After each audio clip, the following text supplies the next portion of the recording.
Coming up in the headlines, President John Mahama meets representatives of JUSAG on strike action.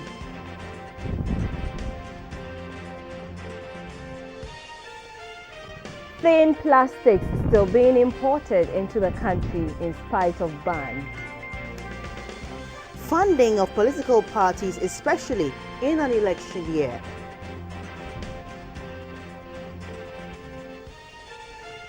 And Kenya to close world's largest refugee camp in November.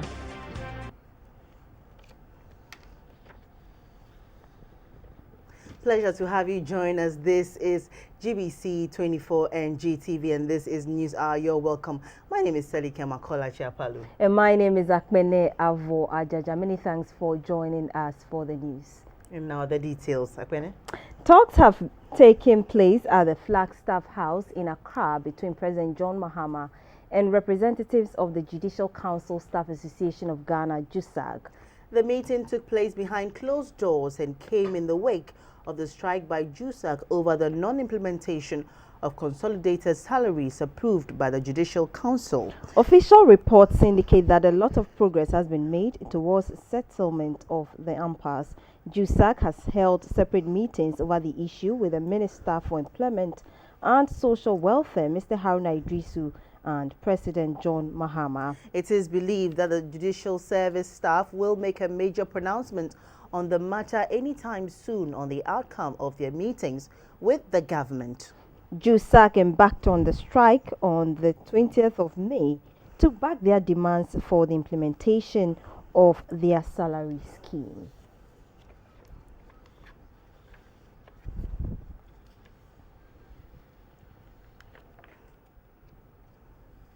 Let's take you to Somalia now. Not a year has passed in the last decade without a journalist being murdered in Somalia. According to a March 2016 report released by the Committee to Protect Journalists, CPJ, Somalia is one of the most dangerous countries in the world to work in as a journalist. GBC24's Abdul Hai Momin has just returned from war-torn Somalia and reports that despite the difficulties in practicing their profession, Somali journalists are still determined to get the news in the belief that journalism is a calling to serve one's country and people. We at GBC24 tip our hats to these brave journalists who lost their lives in the line of duty.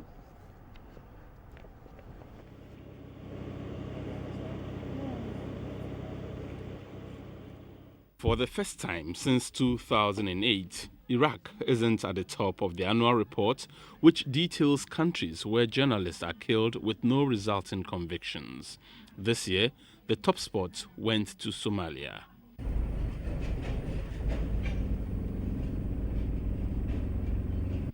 Before I stepped out to do my work as a journalist, I was cautioned about the dangers involved in reporting in Somalia. Someone may be aware of your place and what, but this one is for you. For me, there was no turning back. I have made a request to the security forces here in Somalia, the forces who work for the UN and the Africa mission here, to go out with them onto the field to see things for myself. I'm under no obligation to do that, but they have agreed and they have given me this protective armor, this bulletproof armor, as well as this helmet to protect me in case of any eventualities. And they've also given me this form to fill to indemnify the UN should anything happen. But God willing, I'll be back alive. In the last 24 months, at least 52 journalists have been murdered, the majority targeted by Al-Shabaab militants who for years have threatened and assaulted journalists in relation to their coverage of the group's activities. In April, unidentified armed men broke into the home of a popular journalist, Dawood Ali Omar, at night and killed him and his wife while they were sleeping. Dawood was a producer for a privately owned pro-government radio station, and local journalists and police say they suspect Al-Shabaab was responsible. A close call with death gave popular Somali radio journalist Mohammed Noor first-hand experience of the perils of exercising his profession Noor, who goes by the studio name Sharifka, was shot 3 times in the stomach in a brutal attack in the capital city Mogadishu in June 2012. He was leaving his office premises when he was attacked by 2 pistol-wielding assailants believed to be Al-Shabaab militants. The attack left 2 bullets lodged in his stomach. After 2 months in the Nairobi hospital and another 3 convalescing at home, Noor returned to work in Mogadishu despite protests from his family. 2 months later, 2 of his journalist friends were killed in an explosion in which Noor believes was targeted at him. If we compare 2 years before, 2013, we lost about 19 journalists. And if we go in 2012, we lost 30 journalists. 30 journalists, yes. So you can understand the difference between the situation. So we are getting better. We are coming good. Death threats, targeted assassinations and intimidation are still daily realities for Somali journalists whose working conditions have been ranked among the most dangerous in the world. For almost 3 decades, war and terror from Al-Shabaab threatened the survival of journalism in this country, which many have described as a failed state in the past. But today, the journalists have come together to build a union that will keep them going. Mwalimu Mohammed is the president of the Somali Journalists Association. In January, he was almost killed in a suicide bomb attack while he was on assignment in Mogadishu. You can imagine, I'm one of the people who have been there for that time, and I got injured 2 times. One of them was in the front of the UN compound.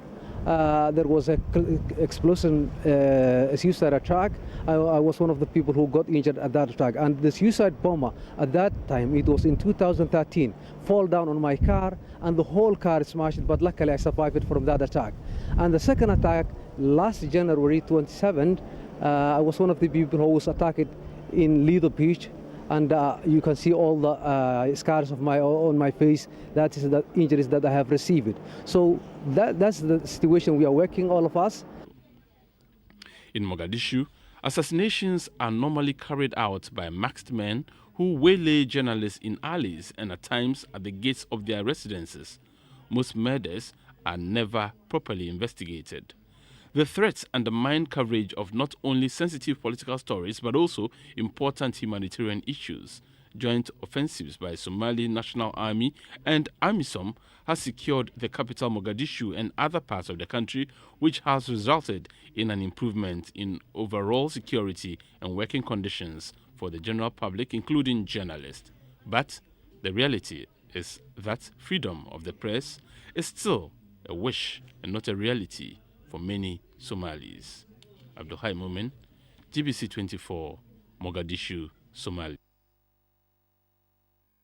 And back in the country, Ghana could soon face acute water shortage if the encroachment on wetlands and forest reserve is not halted. The reserves serve as a buffer for water bodies, some of which are gradually drying up as a result of overexposure to inconsistent weather patterns. The Deputy Minister for Lands and Natural Resources, Barbara Sewa-Samoa, gave the warning at Aguna in the Setre South District of the Ashanti region. Most of the 293 forest reserves and 23 wildlife protection areas in Ghana have been gazetted to protect water and stream catchment areas. However, for some time now, irresponsible human activities at these restricted areas are posing serious threats to water resources and the natural vegetative cover. These activities include poaching, tree felling, farming, mining, and in some cases construction within the reserves or very close to the water bodies. Perhaps the acute water shortage that hits parts of the country, such as in Sawem Adredri and Konongo, are clearer indication of the imminent danger facing the country. The celebration of the annual National Forestry Week and Greening Ghana Day is part of efforts to create a greater public awareness about the importance of water bodies and forest reserves for the survival of mankind. This year's edition was on the theme Forest and Water for Sustainable Lives and Livelihoods. Basic school pupils with placards bearing various messages marched through the Aguna township to drum home the need to conserve water bodies and forest cover. Dignitaries also used the opportunity to plant trees, which will eventually become windbreaks for the Aguna SDA College of Education in future.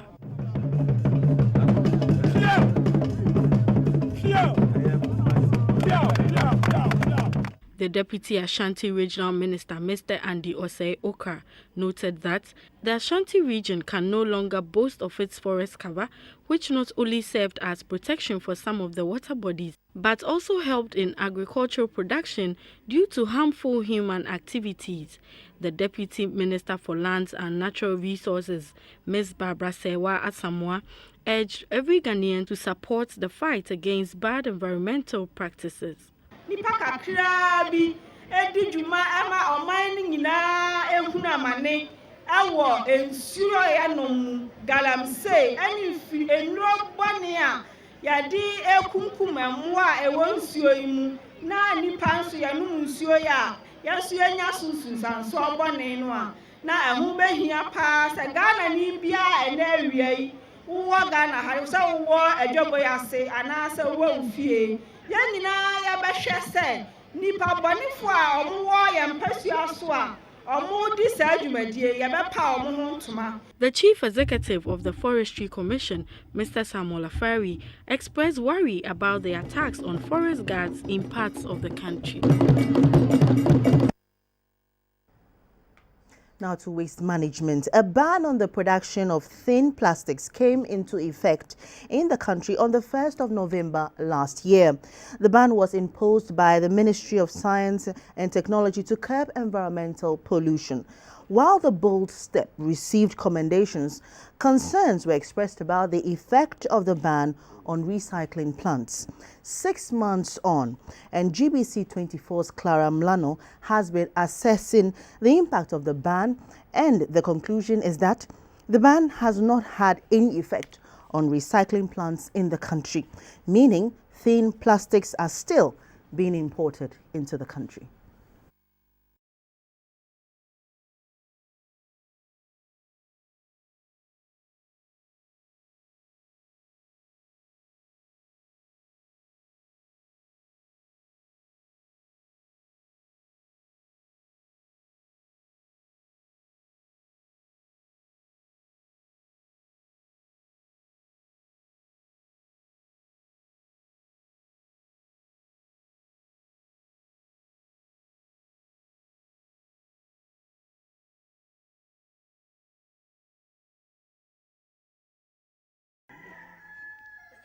Ensure that the various homes or the individuals have the adequate number of bins to put their waste in.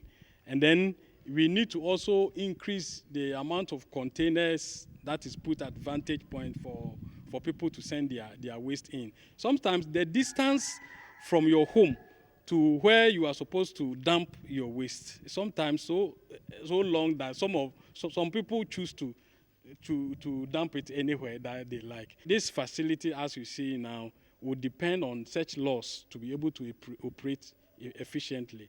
So if the laws are not working, then it puts so much pressure on us and the lifespan of the plant. Government needs to support the private sector as we are doing, need to support us, especially to set up more of such plants in other areas. Especially if Accra should have about 3 or 4 of such plants, Accra will no longer be crying over waste or over filth. It's going to be a hub of waste management in this country where we treat almost every kind of waste. We are planning of looking at e-waste, electronic waste. We are planning of having hospital waste. We are planning of having industrial waste managed and processed in this country. We intend to process not less than 1,500 tons per day. At least if we can process 50% of what is generated in Accra. Political parties need funding to play their part in the political process, yet the role of money in politics is arguably the biggest threat to democracy in the world today. This threat knows no boundaries, evident across all continents, from huge corporate campaign donations in the United States to corruption scandals throughout Asia and Europe. In Ghana, funding of political parties is usually done by members of the various parties. But in an election year and with campaign financing a major issue, talk has again resumed on whether the state should directly or indirectly finance political parties. Gifty AJ reports. Funding remains critical for every political party. This enables parties to survive, grow, and ultimately win political power. However, some political experts are quick to add that if the sources of funding for political parties are not known, the negative will outweigh the positive intentions. Already discussions have started as to whether political parties must be funded by the state or not. While some see it as a fruitful venture because it will promote transparency, others think otherwise. In Ghana's capital, Accra, Financial Accountability and Transparency Africa, a think tank, has started a nationwide debate on the issue. A consultant, Professor Kwesi Prempe, spoke about some of the possible sources of funding for political parties and the effect it is having on the political dispensation. If we leave the status quo the way it is, then our parties and our campaigns also are at risk of becoming conduits for criminal elements to launder illicit money. Professor Gottfried Bobkin of the University of Ghana Business School also highlighted the gains to be made by society if the state foot the bill of political parties. Perhaps it is worth discussing it now, even if implementation will be deferred to the next generation. We all do know that political parties don't run effectively on credit. They need cash. And the way we have commercialized our political activities in this country is such that a party can assemble the best brains capable of moving Ghana to where probably we all desire. But without the necessary funding, they cannot win even a seat in parliament. Representatives of the two major political parties, the NDC and NPP, explained their position on the matter. There are a lot of issues. I mean, are you going to tax Ghanaians or individuals to fund political parties when we still have lots more of roads to build, schools to build, hospitals to build? There are a lot of things that we can start looking at about the capacities of political parties in terms of personnel that runs political party. Apart from the elected officers of the party, there are some set skills that are needed to be able to run an effective political party that can generate reports and file reports. Financial Accountability and Transparency Africa hopes to propose new set of legislation that will support Ghana's democracy. Reporting for GBC24, Gifty AJ, Accra. And staying on politics, the minority leader in Parliament says the track record of the MPP from 2000 to 2008 makes it the best option for Ghanaians in the upcoming elections. At a caucus meeting of the party at Koforidua in the Eastern Region, Mr. Oseche Mensah Bonsu appealed to the electorate to vote the party into power. The minority caucus meeting by the NPP is normally held in election year to take stock of activities, to re-strategize for the future and to plan the way forward. The three-day meeting afforded members the opportunity to reflect on critical issues affecting the party, especially in the various constituencies. The media was also briefed on developments in the party and measures put in place to address them. The minority leader in parliament and the member of parliament for Swami constituency in the Ashanti region, Osei Mensa Bonsu, said the high on the agenda of the Koforidua meeting was to ensure that there is consistency and focus in the message that will be communicated to the electorate. Our own ideological vision becomes a bit blurred. And this retreat was also purposed to clear the mists in order for us, in the lead up to the electioneering campaign, to craft and fashion appropriate messages which would situate in the context of our ideological leanings.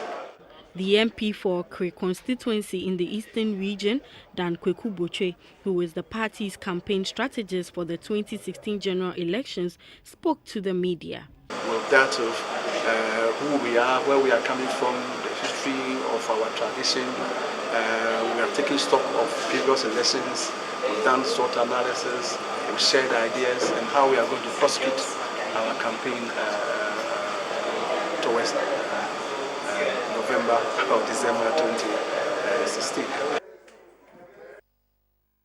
To increase yield and tackle soil degradation, the Ministry of Food and Agriculture has asked compost and other forms of organic fertilizer manufacturers to increase production as the country seeks to achieve food security. Soil depletion occurs when the components which contribute to fertility are removed and not replaced, and the conditions which support soil fertility are not maintained. The result is poor crop yield. In agriculture, depletion can be due to excessively intense cultivation and inadequate soil management. Food security has become a major worry and threat to many nations, including Africa.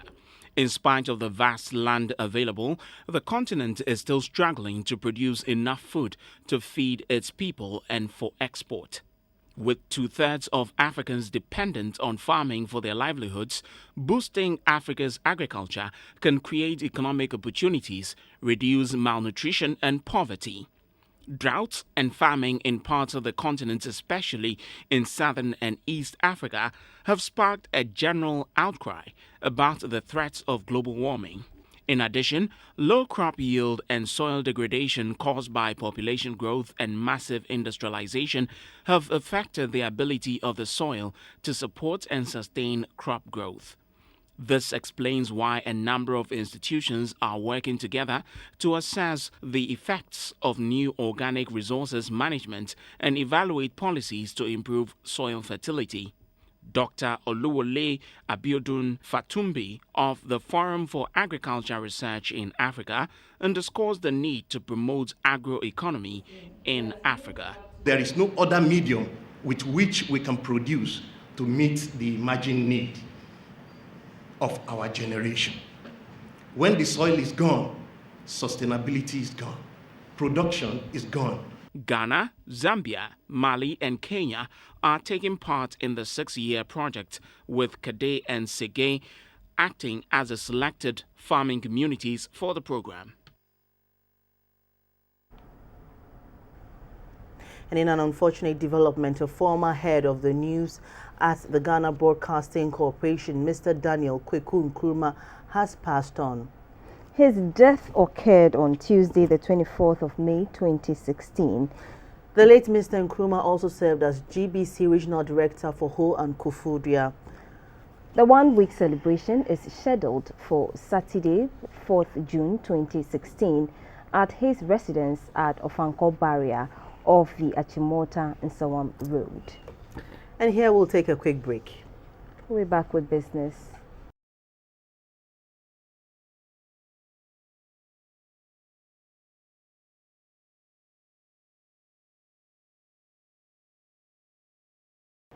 Hello, good evening and welcome. We bring you some business update. I am Dorothy Ajimai. The acting managing director of the Bulk Oil Storage and Transportation, BOST, Mr. Kwame Wadakun, says investigations conducted by the company show that the BDCs are rather indebted to BOST to the tune of 25 million Ghana cedis. Appearing before the Public Accounts Committee of Parliament, Mr. Wadakun said in an audit carried out by the Auditor General and Ernst & Young, some BDCs could not show the needed documents covering the contract agreement between them and BOST. The amounts involved, 25 million or so. We just cannot write this off. Please put on your microphone if... Mr. Chairman, I agree. And, one of the major challenges that we found as a board and as a management when we were probing these amounts was to go beyond numbers that had been signed off by officials and BDC officials and to request for the underlying documents that supported those sign-offs. As I speak, we have interdicted 3 members of staff of BOST based on this inability to provide supporting documents to signed off balances. An independent audit review that we commissioned Ernst & Young to do leads to the conclusion that BOST probably doesn't owe, and it's rather the BDCs that owe BOST. That again, unfortunately, Mr. Chairman, has played out in the media when we are really focused on getting to the facts. So what I can say is that in my position currently, I'm fairly confident that it will end up being a net position in favor of BOST versus what was reported in the audited accounts, because we had to probe beyond the face of the matter. We've gone through the report that was submitted to us by Ernst & Young, and on an individual basis, we've sat down with various BDCs to reconcile, and we've asked them to bring supporting documents. About 80% have been unable to bring in the supporting documents. And until they do so, our position is that we will revise this 25 million into some kind of a write back into our accounts. Samsung West Africa, in collaboration with Kotbet and the Korean and German governments, have launched the Female Professionals in Electronics project. Under the Accra-based project, estimated to cost £1.8 million sterling, 4 state-of-the-art electronics laboratory will be provided at selected vocational training institutes for a period of 3 years. The project is expected to increase the number of women making advances in the male-dominated industry and provide them with a strong foothold in the industry. Statistics show that youth unemployment currently stands at 4.9 million, representing 20% of the country's total population. One of the electronics manufacturing giants, Samsung West Africa, with its partners, have stepped up efforts to equip women in electronics training to complement their skills in needlework, cosmetics, among others. The company has also constructed a solar power internet school. The managing director for Samsung, Zheng Jiangshong, said there is a strong demand for modern electronic appliances in Ghana, but women do not benefit from the revenue generated in that sector, hence the establishment of the laboratories for women. The Korean ambassador to Ghana, Leo Woon-kin, said this is the first public-private partnership in the electronics sector which seeks to empower women to go the extra mile. The German ambassador to Ghana, Mr. Bernard Abels, said Germany has a long history in technical skills training and hopes to share that with Ghana. The country director of Kotvet, Mr. Sebastian Day, was optimistic that the project will achieve the intended purpose and will be sustained. The Minister for Education, Professor Nana Jane Opoku-Agyeman, said technical and vocational training provide the skills that empower the youth to be self-employed. This process has also taken cognizance of the gender perspectives of skills development, and we will isolate the peculiar needs of our females in this sector. So one of the things I would like to suggest as part of the process is constant feedback. Constant feedback will help us in the quality assurance of what it is that we are doing. GBC24 spoke to the corporate citizenship manager for Samsung West Africa, Aboside Alimi. I think that what's very interesting about this project is the fact that CODVET has taken ownership. And I think that that's, for me, the most successful part of it. The fact that it's not the partners or the sponsors who have taken ownership, but CODVET has taken ownership. So what you should look out for in terms of expectations is that the gap, the ratio between boys and girls in electronics having access, to electronics jobs is closed. The electronic labs are to be installed at Don Bosco, Accra Girls and CYO Technical Vocational Training Centers after the establishment of that of the Pentecost Training Center. 2 of the institutes will be provided with additional classrooms. A beneficiary, Vida GJ, from CYO Technical and Vocational Institute, said her ambition is to be self-employed. So far, 117 beneficiaries have been enrolled. You're watching News Hour, and this is the business segment. On the interbank market, the dollar lost a peso to the cedi to trade at 3 cedis 85 pesos. On the other hand, the pound sterling and the euro maintained stability to the local currency to trade at 6 cedis 61 pesos and 4 cedis 27 pesos.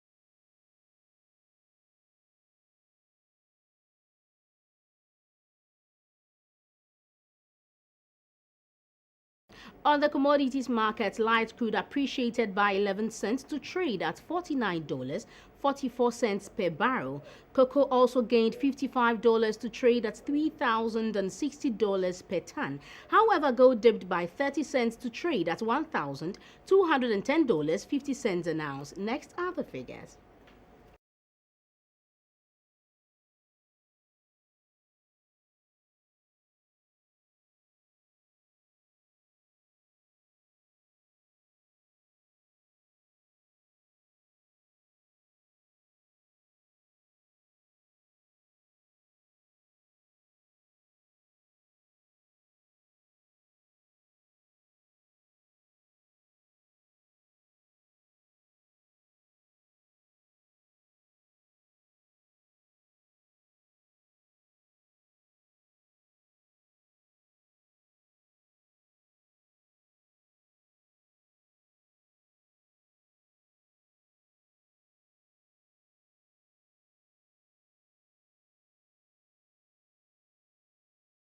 This segment was brought to you by Airtel and Ernest Chemist. Coming up is insurance news.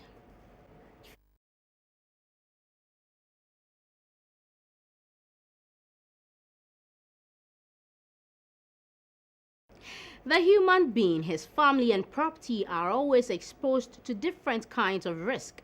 Insurance is a tool which reduces the cost of loss or effect of loss caused by a variety of risk. It accumulates funds to meet individual losses. Mr. Justice Oforie, director at the Ghana Insurance College, tells GBC24 that insurance is not a device to prevent unwanted events from happening, but acts as a protection against losses through the payment of compensation. Insurance provides safety and security against the loss of a particular event. Life insurance provides security against death and old age sufferings. Fire insurance protects against loss due to fire, while marine insurance provides protection and safety against loss of a ship and cargo. For personal accident and sickness insurance, financial protection is given when the individual is unable to earn. According to experts, insurance removes the tensions, fears, anxiety, and frustrations associated with future uncertainty. However, There are a lot of misconceptions about insurance. Most people do not see the need to buy insurance policies, especially when they do not make any claims over a period. But a director at the Ghana Insurance College, Mr. Justice Ofori, says insurance is very crucial for every individual and companies. Insurance is actually a necessity in life. There's nobody who is a Superman. Everybody will die. So the certainty of death is 100%.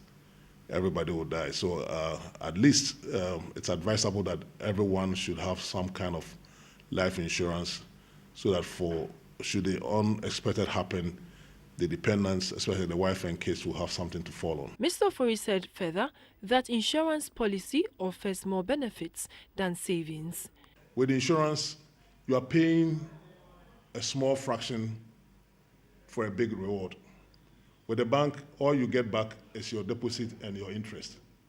So let's say you deposit 100,000 and you gain 25,000. You end up getting in interest. You end up getting 125,000. But with insurance, you can deposit. You can buy a premium of let's say 100,000, and the sum insured could be about $1 million. And you don't need to wait for your money to gain interest up to $1 million. You are entitled to $1 million immediately you experience the loss. Whereas in banks, you deposit your money today and you want to go for your money tomorrow, you're only entitled to the interest that has been accrued. But insurance, if you deposit 10 cedis and the insurance company says you're entitled to 100,000, should the unfortunate happen, even within a second after the policy has been issued, you are entitled to that money. Insurance has evolved as a process of safeguarding the interest of people from loss and uncertainty. It may be described as a social device to reduce or eliminate risk of loss to life and property.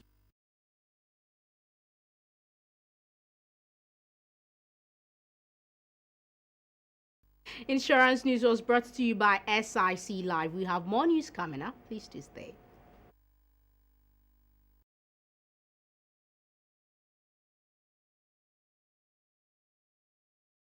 Good evening, and it's always a pleasure to come your way with the health segment of the news brought to you by FPAC, Blows Your Pain Away. I'm Evans Echampon. Statistics from the National AIDS Control Program has revealed that the Greater Accra region has replaced the Eastern region as the most prevalent HIV and AIDS site with 3.2%. A total of 18,408 samples were analyzed out of 18,419 collected from 69 antenatal clinics located in 40 sites. These were contained in the 2015 HIV and AIDS Sentinel Survey. However, syphilis prevalence in 2015 is the lowest recorded prevalence, with Great Central Region recording the highest number of cases.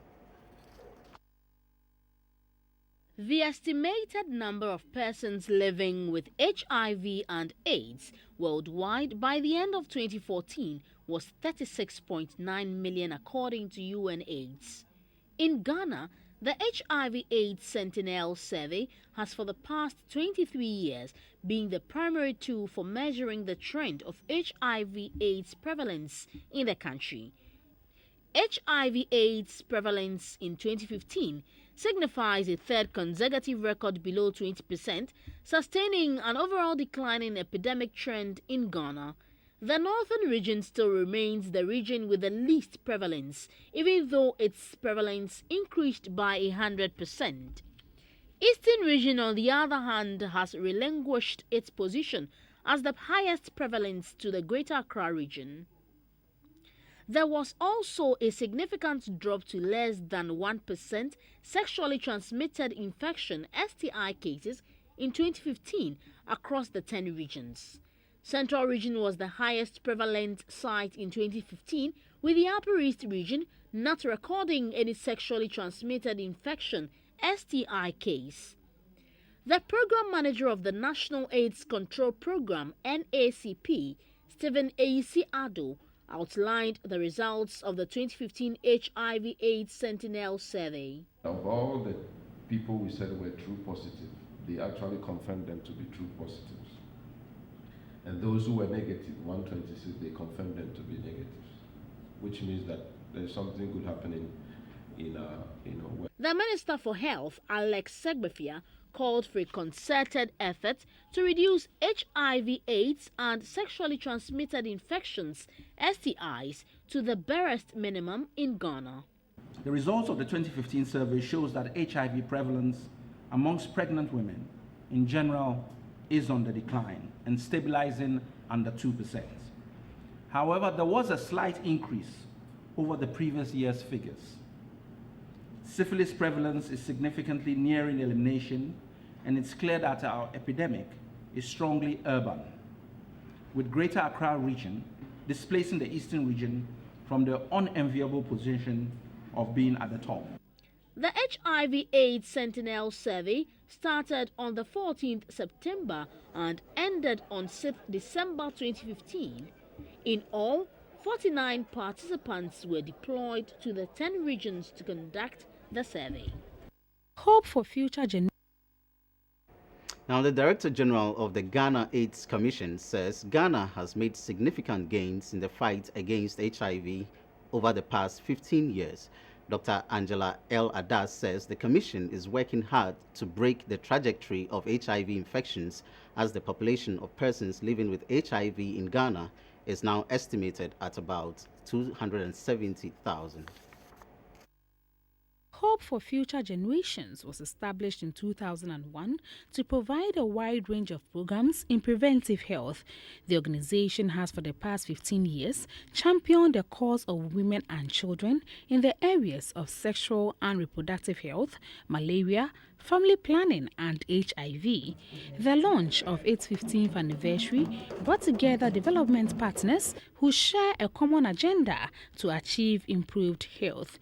The Director General of the Ghana AIDS Commission, Dr. Angela L. Adas, said the Commission is stepping up efforts to ensure that at least 90% of the population get tested for HIV. In HIV, for the next 5 years, we've set for ourselves the 90-90-90 targets. That means that by the year 2020, at least 90% of all people living with HIV should know their status. And of the people living with HIV, we should have placed 90% on sustained, effective antiretroviral treatment. The anniversary launch was used to inaugurate the Hope for Future Generations head office in Accra. The executive director of the Hope for Future Generations, Mrs. Cecilia Seno, said the journey has been successful. Most of our projects and our strategies, we use BCC, Behavior Change Communication. It takes time for people to hear and follow what they're supposed to do. We have made a lot of strides, but I believe that when people believe and understand the need to change behavior and to do things right, Ghana will go far. As part of activities to mark the anniversary, the organization will visit and interact with students of the Kropon School for the Blind. And still in this segment, officials of the Department of Social Protection of the Ministry of Gender and Social Protection, in conjunction with the psychiatric unit of the Volta Regional Hospital, are appealing to the general public to assist trace the relatives and families of two mentally ill women, one a Burkinabe nursing mother by name Mary Kijibi, and the other a 10-week-old pregnant teenager by name Mavis Atiga, who are currently in their custody. This follows several failed attempts by the two institutions to trace their families and relations. The Burkinabe lady who gave her name as Mary Kijibiand claims to be 26 years old. She said she traveled from her village in Burkina Faso to Ghana to visit a brother called Buju. She mentioned that the brother was a mason who lives and works in a Takrady suburb called Mempasem, but she lost her way to Takrady and appeared in Ho. Mary, who speaks Tree and Gruni, broke into tears from time to time as she narrated her story. A principal social development officer at the Social Welfare Department in Ho, Mrs. Stella Mauto, said Mary had been located around the whole leprosarium area where she had been living for months. She was pregnant and was in a state of labor when she was brought in by well-wishers and she delivered here. But at the time also, she wasn't mentally sound, and so it was difficult to know who exactly she was. A psychiatric nurse at the psychiatric unit of the regional hospital, Mrs. Linda Obo, said when Mary was brought to them, she was not straightforward with her answers. She was not able to mention her name, where she had come from, and who impregnated her. She was frustrated and she was depressed, so she was not talking to any of us. So we tried to establish that rapport and regain her confidence. So she confided in us and she told us her name later on. In a related development, a teenage girl who gave her name as Mavis Atiga was on the 2nd of May this year found by a police 9th patrol team at Soko de Bagle, near Ho, loitering in the area deep in the night. The team said the girl's answers to their questions made them suspect she was mentally upset, and so they brought her to the social welfare office. And that was the health segment brought to you by FPAC. International news follows right after the break. Stay tuned.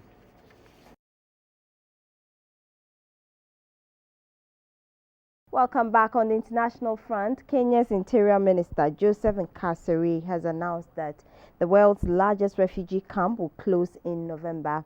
The Dadaab camp in Kenya is home to more than 300,000 Somalis. Mr. Nkasiri said Kenya would work closely with the UN and Somali government to repatriate the refugees. Dadaab was set up in 1991 to house families fleeing conflict in Somalia, and some people have been living there for more than 20 years.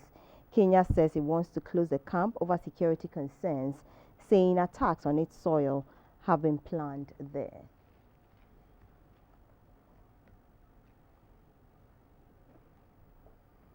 And that's it for the international news. We'll be back shortly with sports.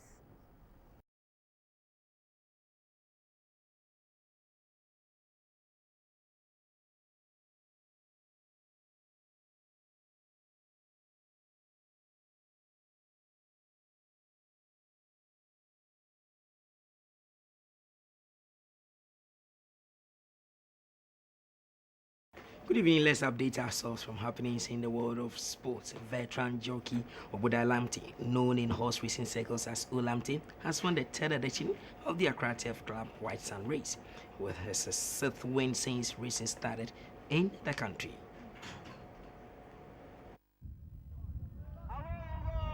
The Accra Turf Club held its 3rd White Sun race meeting at the weekend. Horses in Division A, namely Sea Never Dry, I Thank God, and Copter, set the tone for the action-packed competition.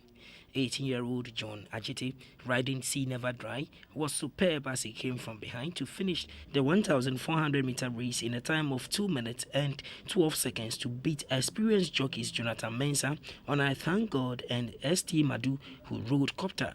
In the maiden race, Shatter was the fastest as she beat Lady Secret and Sugar over 5 furlongs.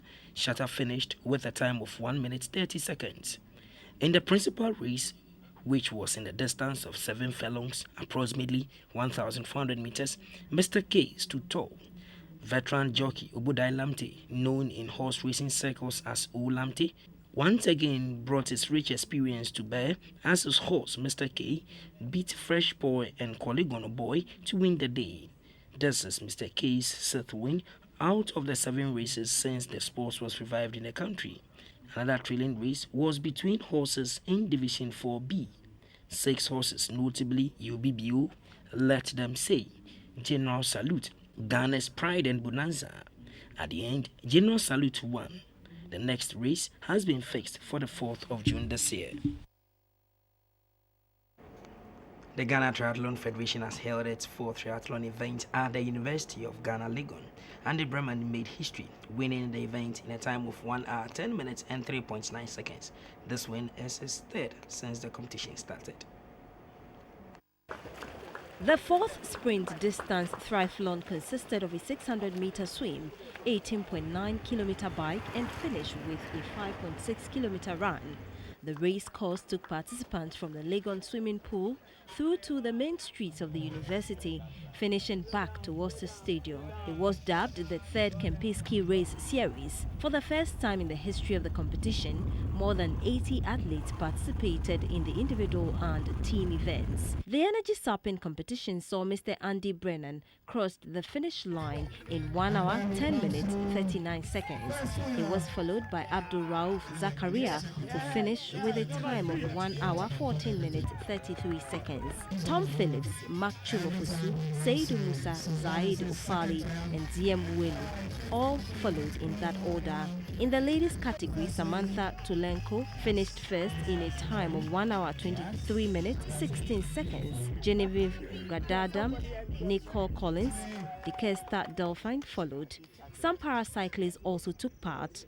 Unfortunately, their bikes got faulty and they could not continue. Here are some reactions from the participants. The crowd, the atmosphere, to win again, of course, number 3. So I get to keep the trophy now, huh? You know, I've raced in triathlons in many parts of the world, mostly in Ireland and across Europe, and to see the organisation here today and the support, it competes with anywhere. The first one I was third, the second one I was second, and the third event I had a problem with my bike, but I was able to finish in the 7th position, and this is this particular one, the 4th one. It's great to see so many people out here having fun. The event is about having fun and keeping fit, and that's exactly what they've done here. We started with 17 to 48. Now we are now 78 with 38 individuals, and the rest are the relays. We are targeting to get to 100 next time we organize in November. It's been really, really fun. The team spirit, the other participating competitors, everybody's very encouraging. So I've enjoyed it. I set myself a target to try and finish inside 2 hours, which I've achieved.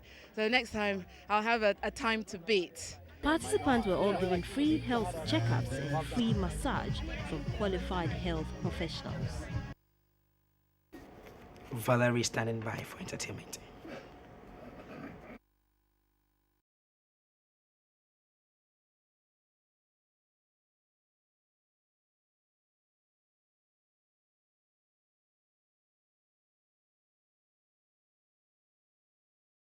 Hello, good evening. Time for the art segment. Ama Ata Edu, born Christina Ama Edu, on 23rd March 1942, is a Ghanaian author, poet, playwright, and academic. She was also a Minister of Education in Ghana under the Jerry Rawlings administration. In 2000, she established the Massem Foundation to promote and support the work of African women writers. Ama Ataidu grew up in a Fanti royal household. She attended Wesley Girls High School in Cape Coast from 1961 to 1964. After leaving high school, she enrolled at the University of Ghana in Legon and received her Bachelor of Arts in English, as well as writing her first play, The Dilemma of a Ghost. She worked in the United States, where she held a fellowship in creative writing at Stanford University. She also served as a research fellow at the Institute of African Studies, University of Ghana, and as a lecturer in English at the University of Cape Coast, eventually rising there to the position of professor. Besides her literary career, Professor Ama Ata Edu was appointed Minister of Education under the Provisional National Defense Council in 1982. She is the subject of a documentary film, The Art of Ama Ata Edu, made by Yaba Beidu. Her works of fiction particularly deal with the tension between Western and African worldviews. Her first novel, Our Sister Killjoy, was published in 1977.